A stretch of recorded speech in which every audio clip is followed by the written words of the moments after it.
ఏంటి ఇశ్రాయేలు దమ్ము అంటే, ఇశ్రాయేలుకు తోడై ఉన్నవాడు నరుడు కాదు, బలవంతుడైన దేవుడు. ఈరోజు కూడా మీరు చూడండి, ప్రపంచ దేశాలన్నీ కూడా ఇజ్రాయెల్ గురించి మాట్లాడాల్సిందే, ఇండియాతో సహా, మన భారతదేశంతో సహా. ఎంతమంది ఒప్పుకుంటారు? అది ఇజ్రాయేల్ ఎక్కడ, మొత్తం కలిసి మన హైదరాబాద్ అంతా కూడా ఉండదు.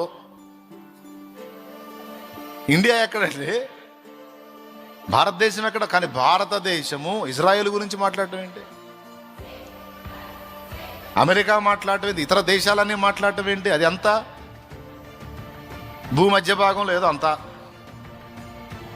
కానీ దేవుడు దానికి తోడై ఉండి చూపించిన కృప ఎలాంటిదంటే, ప్రపంచ దేశాలన్నిటికీ అది ఎక్కడ కొండ మీద కనపడిద్ది. జానాబెత్తెళ్ళేరు ఇజ్రాయేల్, జానాబెత్తెళ్ళేరు ఇజ్రాయేల్ ప్రపంచ దేశాలన్నిటికీ కొండ మీద కనపడింది. కారణం ఏంటది?